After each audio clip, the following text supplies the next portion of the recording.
미국의 여론조사 기관인 라이프웨이 리서치에서 미국 성인들을 대상으로 우리가 살다가 재앙을 만나면, 어려움을 만나면 어떻게 반응하느냐 질문을 했습니다.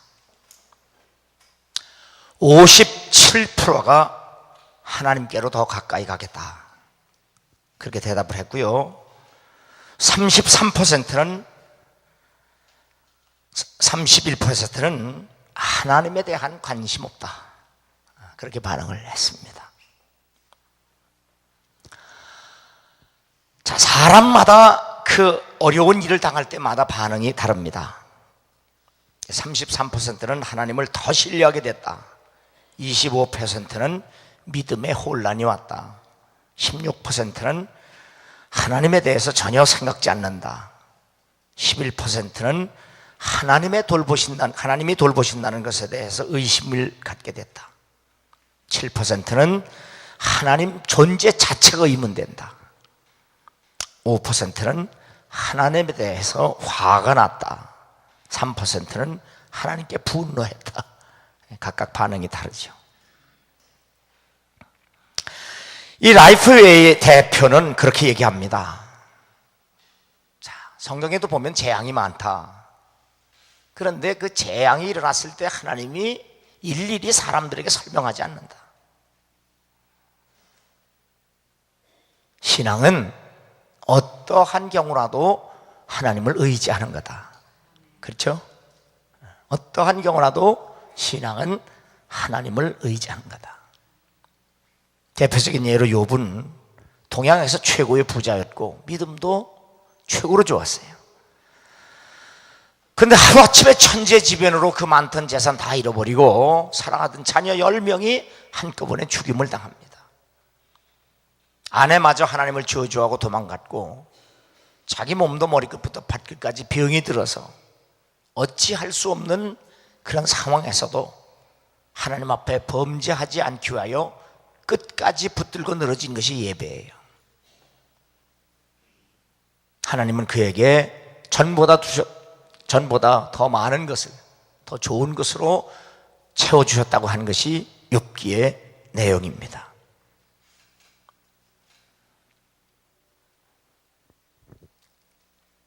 성경의 믿음의 조상들은 그러한 재앙, 그런 어려움, 인생의 고통에 어떻게 반응했느냐? 고난당하기 전에는 내가 그릇 행하였더니 이제는 주의 말씀을 지키나이다. 고난당한 것이 내게 유익이라. 이로 말미암아 내가 주의 율례들을 배우게 되었나이다.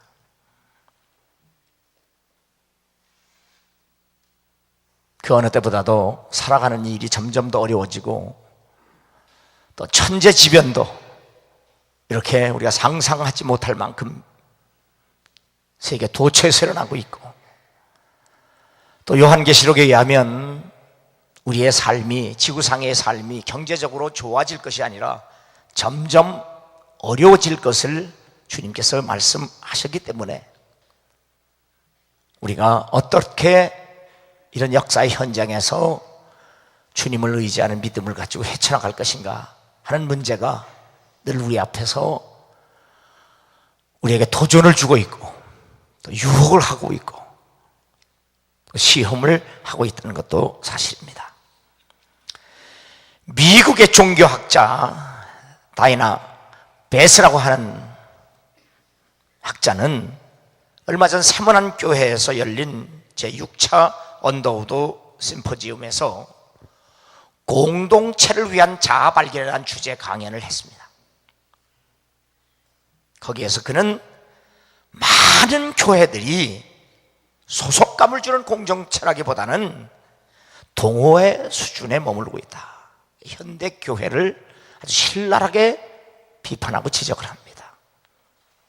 교회는 하나님을 예배하는 예배 공동체가 되어야 되는데 교회가 그냥 동호회 수준에 머무르고 있다, 그렇게 얘기했어요.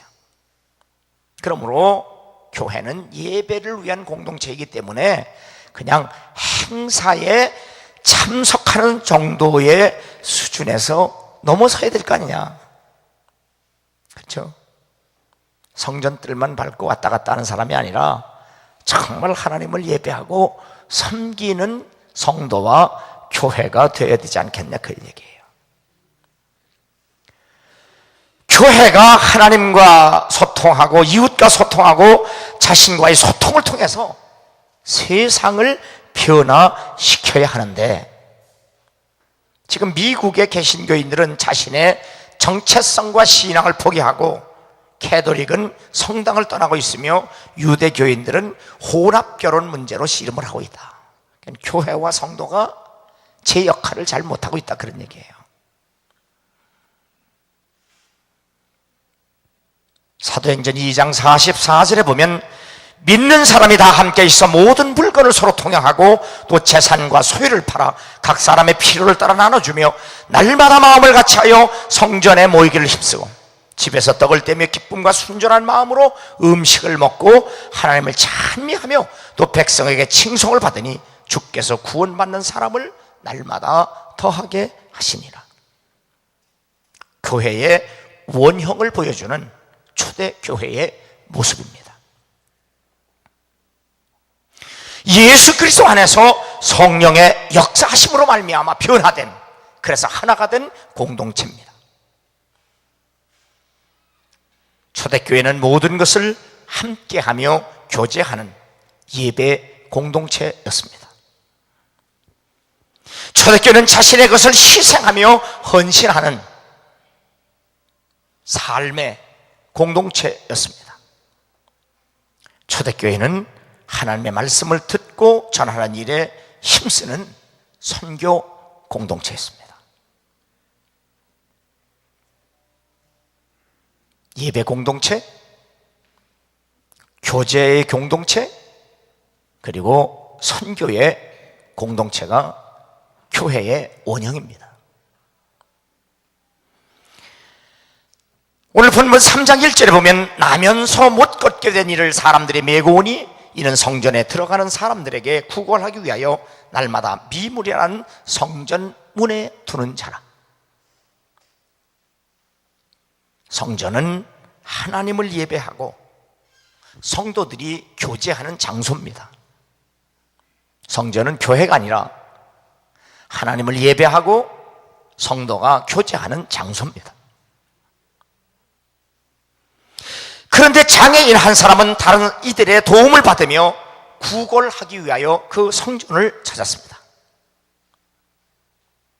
교회에서 가난한 사람들에게 재물을 나눠준다는 잘못된 인식이 확산되었기 때문입니다.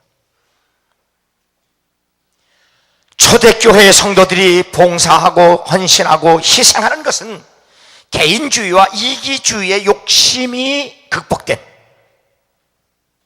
예수 그리스도 안에서 성령으로 말미암아 이겨낸 그런 공동체적 삶을 보여주고 그것을 의미하는데, 사람들은 단순히 교회 가면 잘 사는 사람들이 자기의 것을 팔아서 가난한 사람을 나눠주는 곳이라고 잘못 인식하고 있는 겁니다. 데살로니가전서 4장 12절 보면 너에게 명한 것 같이 조용히 자기 일을 하고 너희 손으로 일하기를 힘쓰라. 이는 외인에 대하여 단정히 행하고 또한 아무 궁핍함이 없게 하려 함이라. 잘못 받아들여진 전통으로 인해서 교회에서 문제가 발생하기 시작합니다. 일 안 해도, 가난해도 교회 가면 사람들이 자기의 것을 나눠준다 라고 하는 잘못된 생각, 그리고 게으른 사람들이 몰려들었기 때문입니다. 우리 주 예수 그리스도 이름으로 너희를 명하노니 게으르게 행하고 우리에게 받은 전통대로 행하지 아니하는 모든 형제에게서 떠나라. 놀고 먹고 게으른 사람은 그리스도인이 되기 힘듭니다. 게으름은 극단적인 이기주의이기 때문입니다. 누구든지 음식을 값없이 먹지 않고 오직 수고하고 애써 죄로 일함은 너희 아무에게도 폐를 끼치지 아니하려 함이니 우리에게 권리가 없는 것이 아니요 오직 스스로 너희에게 본을 보여 우리를 본받게 하려 함이니라. 그리스도인은 그 누구를 막론하고 부지런히 일해서 자기 양식을 먹고 남을 도우며 베풀며 살 수 있어야 합니다. 그래서 주는 것이 받는 것보다 복되다고 주님이 말씀하신 겁니다. 그래서 사도 바울은 그러한 삶을 솔선수범하여 본을 보여주었습니다. 낮에는 열심히 일하고 천막을 만들어 팔면서 그 수익금으로 자기 일행과 함께 살면서 밤에 복음을 전했고 그렇게 사역을 했습니다. 누구든지 일하기 싫어하거든 먹지도 말게 하라. 게으른 것이 얼마나 악하고 그리고 하나님의 기뻐하지 않는 일인가를 성경은 분명하게 말씀해주고 있습니다. 그러므로 선행은 일을 할 수 없는, 병들어서 아니면 노약해서 일할 수 없는 사람들을 돕고 배려하는 것이어야 합니다. 이렇게 남을 돕는 일은 자신의 것을 희생하고 헌신해야 하기 때문에 믿음이 절대적으로 필요합니다. 선을 행하되 낙심하지 말지니 포기하지 아니하면 때가 이름에 거두리라. 그러므로 우리는 기회 있는 대로 모든 이에게 착한 일을 하되 더욱 믿음의 가정들에게 하라. 분명 선행은 성전 문 밖에서 서성이는 사람들에게 실천해야 할 하나님의 명령입니다. 이런 자들에게 우리가 명하고 주 예수 그리스도 안에서 권하기를 조용히 일하여 자기 양식을 먹으라. 교회는 선행이 목적이 아닙니다. 그래서 존 웨슬리 목사님은 돈의 사용이라는 설교를 해서 교인들에게 이렇게 가르칩니다. Gain all you can. 할 수 있는 대로 돈을 벌어라. 그러려면 남보다 더 부지런하고 남보다 더 공부하고 남보다 더 기술을 배우고 그리고 돈을 벌 수 있는 지혜, 지식을 배워라. Save all you can. 할 수 있는 대로 저축해라. 잘 관리하라는 거예요. Give all you can.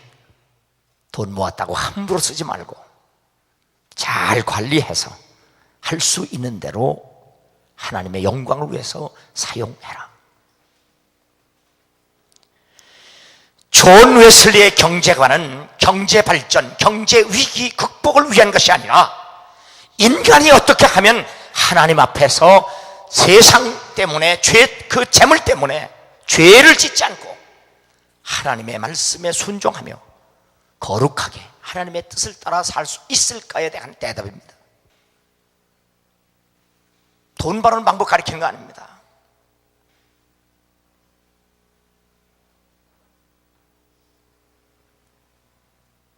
또 내게 지팡이 같은 갈대를 주며 말하기를 일어나서 하나님의 성전과 제단과 그 안에서 경배하는 자들을 측량하되 성전 바깥 마당은 측량하지 말고 그냥 두라. 이것은 이방인에게 주었은즉 그들이 거룩한 성을 42달 동안 짓밟으리라. 요한계시록 11장 1절과 2절의 말씀입니다. 성경은 분명히 성전 안과 성전 밖을 구별합니다. 성전 안은 하나님을 예배하고 하나님을 섬기는 것이고 그래서 하나님이 지켜주시고 하나님이 보호하시고 하나님이 인도하신다는 약속이고 성전 밖은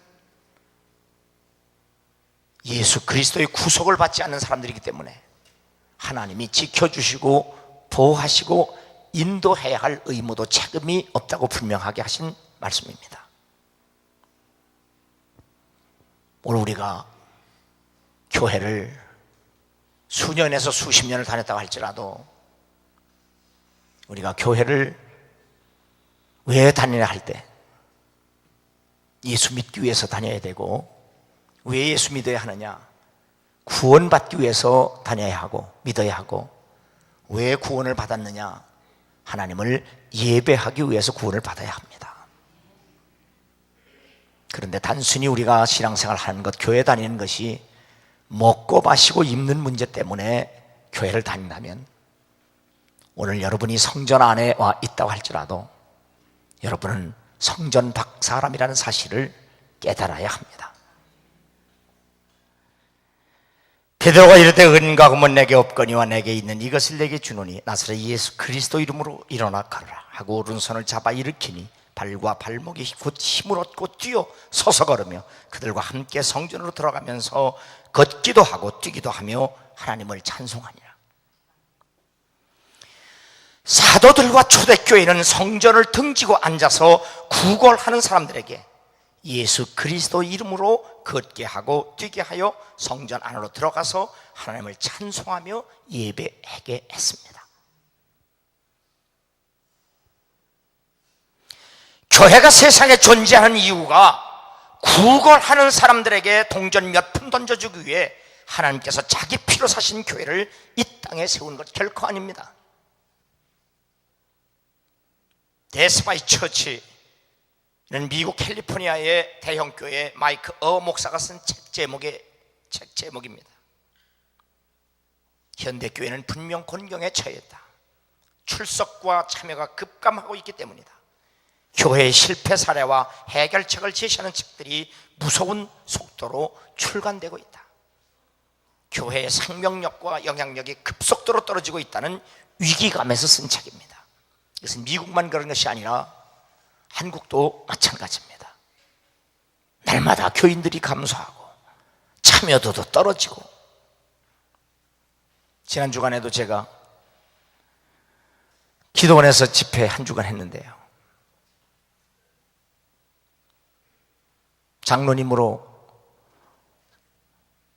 섬기다가 은퇴할 때쯤 기도원을 하나 세워서 마지막에 한번 기도운동을 일으켜서 한국교회에 도움이 되고 하나님께 영광 돌려야겠다 해서 160억 원을 개인 재산으로 투자해서 산속에다가 기도원을 세웠는데 생각보다 사람이 안 와요. 참, 왜? 이젠 기도원에 사람이 오는 시대가 아니에요. 미국에 가면, 아니 필리핀에 가면 또 브레드 오브 라이프 크리스찬 커뮤니티라고 하는 그 교회가 한국교회 와서 기도하는 모습을 보고, 그것도 기도원 뭐 여름이고 겨울이고 명절이고 가보면 기도원에 사람 앉을 틈이 없을 정도로 모여서 기도하는 모습에 충격을 받고 나도 기도하는 목회해야 되겠다 그래서 필리핀의 교회를 개척해서 기도운동 벌이면서 금식하면서 10년 만에 1만 명이 모여요. 그리고 5천 명 이상 모이는 교회 해서 도합 50여 교회를 개척한 엄청난 역사를 일으킨 교회예요. 근데 그 교회가 요 근래에는 한국교회에 교인들을 안 보내요. 해마다 400명씩 보냈어요. 가서 한국교회 가서 기도하는 거 배워와라 그랬는데, 안 보내는 이유는 한국교회 기도의 열기가 죽었기 때문에 우리 교인들 안 보낸다. 그리고 안 보내요. 기도원은 물론이지만 지금 교회들마다도 그래요. 어제 토요일날 개척교회 하면서 어려움 당한 목사님 불러내서 부부들 제가 점심 사주면서 그래도 힘내고 열심히 해라, 포기하지 마라. 사모님은 매일 앉아서 한숨만 쉬고 앉았다는 거예요. 생각 많고 안 되니까. 자, 이러한 위기감은 전 세계 교회가 다 느끼는 겁니다. 지금 제가 내일 아침 중국 가는 이유도 이렇게 중국 새 정부가 들어서면서 외국 선교사들 추방하는 정책을 펴요. 그러니까 그 위기감에서 지금 기도해야 하는 겁니다. 제가 선교사들 기도에 인도하러 갑니다. 어떻게 하면 이 선교를 계속할 수 있을까에 대한 문제예요.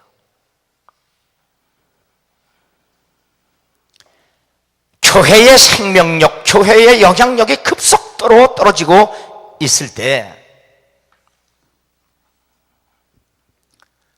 왜 이렇게 교회가 이런 꼴이 되었느냐? 뚜르 대학의 석좌 교수인 레나드 스윗 교수는 이렇게 답을 줍니다. 교회가 예수 그리스도의 이외의 것으로 너무 변질되었다. 교회에 예수가 없다. 교회에서 성경, 예수, 성령 이야기 대신 방법, 전략, 기념, 원칙, 프로그램, 유행 등의 유사품이 난무한다. 크리스천에게 필요한 것은 구호와 원리가 아닌 예수 그리스도 그분과 그분의 삶이다. 현대교회가 심각한 질병을 앓고 있다. 지저스 데피지 디소더, 예수 결핍장애다. 예수가 빠진 기독교는 수이사이드, 자살이다. 기독교에서 예수가 빠지면 스스로 죽는 거다.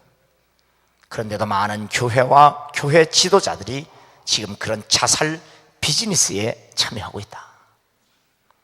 이 뭐냐면요, 지금 미국 교회 얘기하는 거예요. 지금 교회가 잘 안 되거든요. 미국도 교회가. 사람이 일단 교회를 오지 않으니까 어떻게 하든지 사람들이 원하는 것에 초점을 맞춰가지고 비율을 맞추는 게 지금.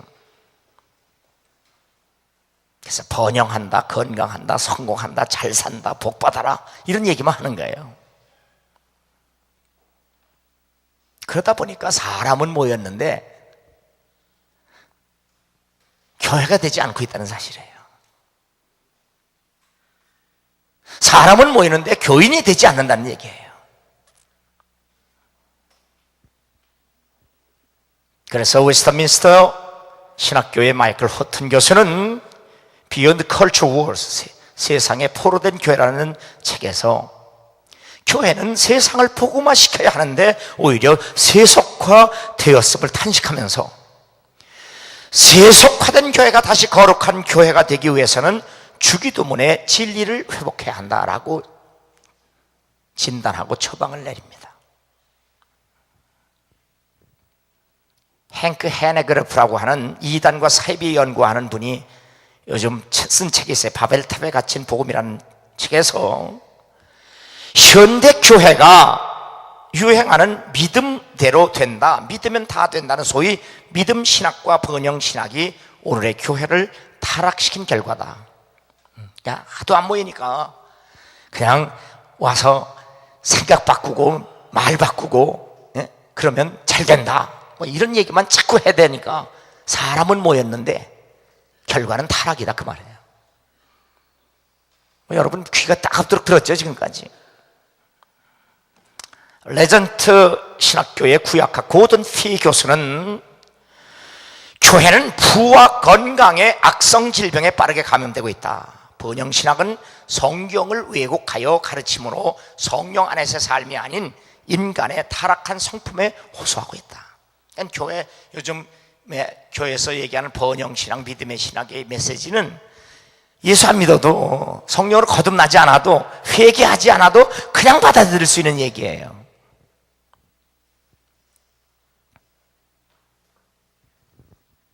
이런 악성 질병이 교회에 아주 팽배했다. 그러나 진정한 교회와 그리스도인은 예수를 믿고 거듭나서 성령 안에서의 삶이 아니겠느냐. 타락한 성품 그대로는 우리가 하나님 백성이 될 수도 없고 구원도 받을 수 없지 않느냐. 그런 사람은 하나님이 도울 수도 없고 인도할 수도 없지 않느냐. 그렇죠? 제 설교 이게 눈 감고 감상하지 말고 들으세요. 귀로다가 절 보고. 그래서 이렇게 계산하지 말고, 이렇게 계산하지 말고 들어요. 그 말씀이 여러분 가슴을 치게 드세요. 아, 그러면 내가 그렇다면 예스 이야 시인하고 회개하세요.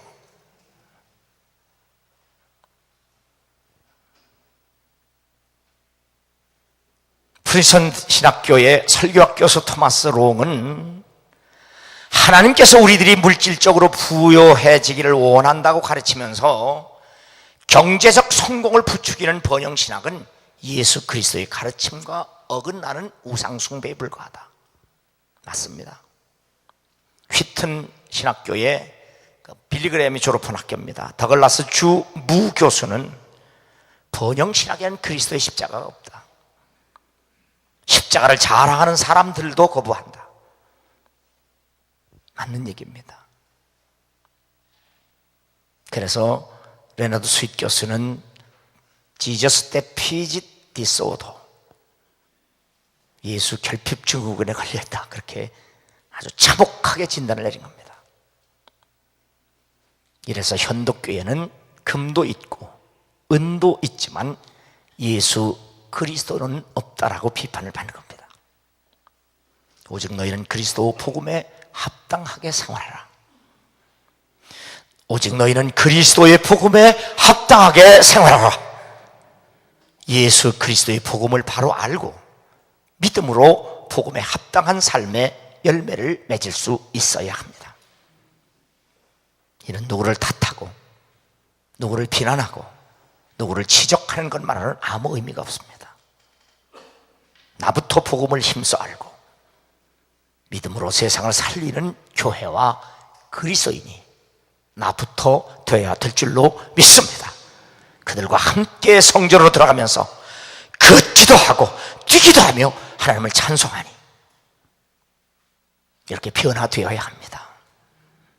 우리는 수십 년을 교회에 다닌다고 하면서도 성전 밖에서 서성이는 사람이 아니라 성전 안에서 변화되어서 하나님을 섬김으로 그리스도인의 정체성, 교회의 정체성을 바로 찾아 세상을 죽이는 교회와 성도가 아니라 세상을 살려내는 교회와 성도가 될 수 있기를 주 이름으로 축원합니다.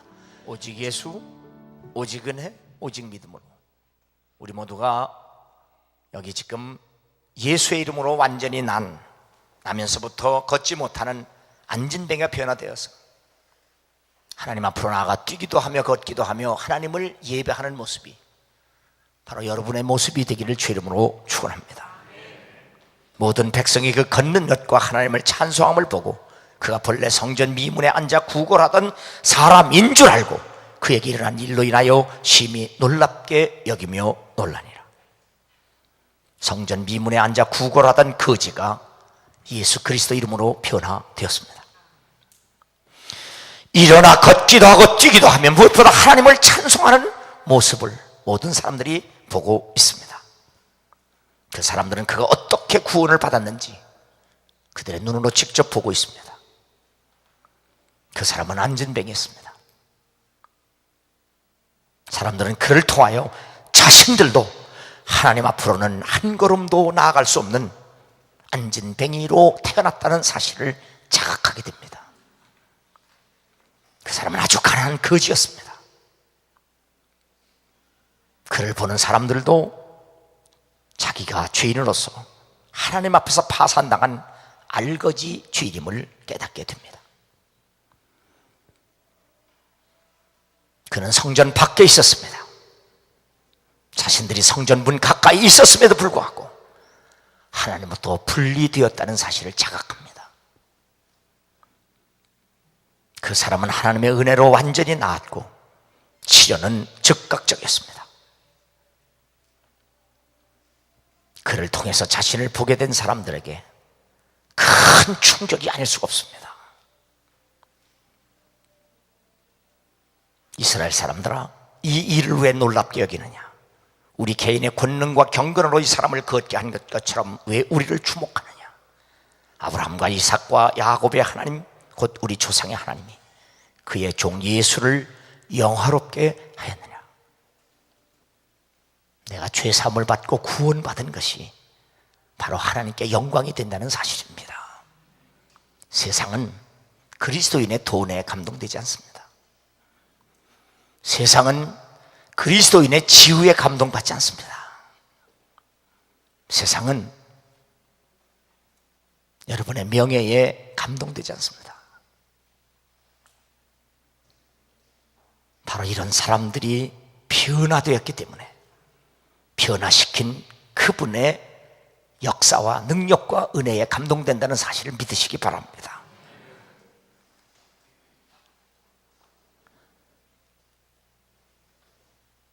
베드로와 사도들은 자신들을 주목하는 사람들에게 오직 자신의 성공을 말하지 않습니다. 자신의 직분을 말하지 않습니다. 자신의 능력을 말하지 않습니다. 오직 예수 그리스도만을 증거했습니다.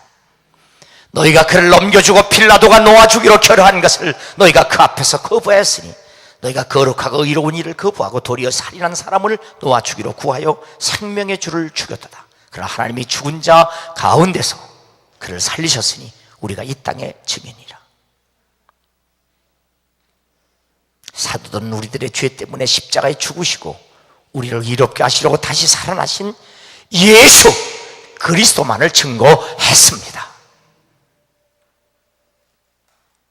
오늘의 교회도, 오늘의 설교자도 진정으로 살았다면 여러분의 재정 상태, 여러분의 통장의 잔고에 관심 없습니다. 교회도 또 마찬가지입니다. 내게는 은도 없고 금도 없지만 내게 있는 것은 오직 예수밖에 없다. 이 예수의 이름을 너에게 주노니 이 이름으로 구원을 받으라.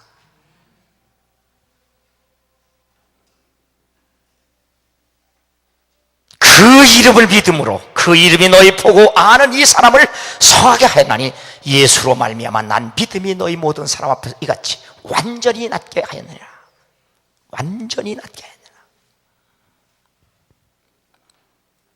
구원은 오직 예수 그리스도를 믿음으로만 가능하다는 사실을 사도들은 그들에게 보여주었고 그리고 그들은 그것을 보았습니다.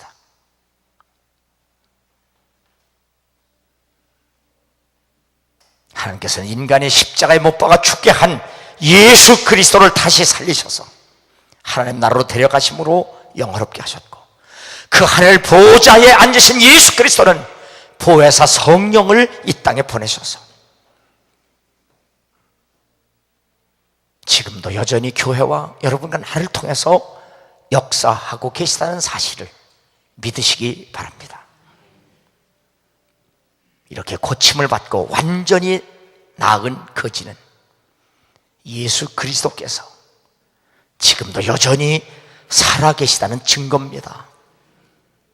그러므로 여러분과 나도 그리고 교회는 주님이 살아계시다는 사실을 우리의 고백, 우리의 삶을 통해서 세상에 증거할 수 있어야 합니다. 그러므로 너희가 회개하고 돌이켜 너희 죄 없이 함을 받으라. 이같이 하면 새롭게 되는 날이 주 앞으로 이를 것이요 또 주께서 너희를 위하여 예정하신 그리스도 곧 예수를 보내시리니 하나님이 영원부터 거룩한 선지자들의 입을 통하여 말씀하신 바 만물을 회복하실 때까지는 하늘이 마땅히 그를 받아두리라. 예수 그리스도의 재림의 약속은 그분이 살아계시다는, 분명히 살아계시다는 증거의 말씀입니다. 그러므로 우리는 죄를 회개하고 예수 그리스도 안에서 성령으로 말미암아 변화를 받아 완전히 고침을 받은 거지처럼 예수 그리스도를 영화롭게 하는 증인과 증인의 공동체로 변화되어야 될 줄로 믿습니다. 사도들과 초대교회가 이와 같이 내게 있는 것, 그것은 금도 아니다, 은도 아니다. 오직 그 이름, 하나님의 아들, 거룩한 자, 의로운 자, 생명의 주 예수 그리스도 말미암아 난 믿음, 예수 그리스도 그분을 세상 사람들에게 우리의 말과 삶으로 증거하며 베풀며 주며 살아가야 합니다.